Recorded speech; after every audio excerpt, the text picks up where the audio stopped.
Welcome back, Star Wars fans, to another episode of Coruscant Radio Underground. I'm Andrew, and I'm here to do my non-spoiler review for Season 3, Episode 3 of The Mandalorian.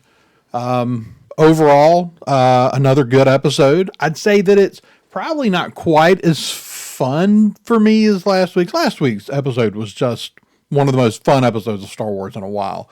I do think this episode does a lot of really, really good things.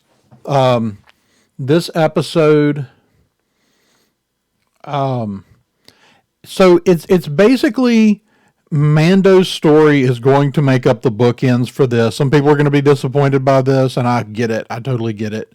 It's bookended by Mando's story, the opening up to the title scene, and then the final scene will be Mando's story, and it does push Mando's story forward as well as Bo-Katan's story forward, in an interesting way. So I think those scenes are really good. We get some really, really great action sequence to open this up. One of the best dogfights we've had in Star Wars in a while. So that's enjoyed all of that. The middle chapter of this is what some people aren't going to enjoy it. It feels a little more like Andor in tone. It's a little slower, but it's laying a lot of really good foundation. And that's the thing about these connected worlds. And also, if you want to see Mando's story pushed forward and fleshed out and not maybe feel more like a big story rather than a video game sequence, then you've got to lay foundation. The middle chapter or the middle section of this episode does a lot of really, really good stuff to lay some interesting foundation for both the New Republic and the Imperial remnants. I don't want to go into detail. We'll be doing a non-spoiler review tomorrow, but there's some good stuff. It feels a little more like a spy thriller. It's not going to be action heavy. It's going to be story. It's going to be plot. And a little drama.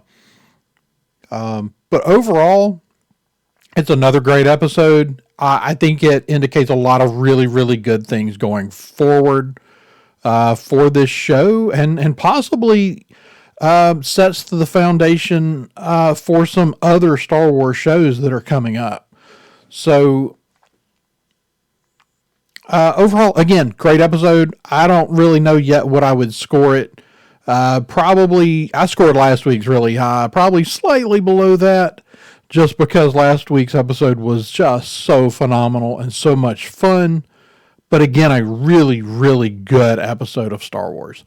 So that'll be my non-spoiler review. You can find, if you follow us on YouTube, you will find our full spoiler-filled review sometime tomorrow, as well as I will be on the Scarif Scuttlebutt podcast on Saturday, where I will be reviewing this chapter and the previous chapter of The Mandalorian with Rove from that podcast. So stay tuned. Lots more to come. Until next time, may the Force be with you.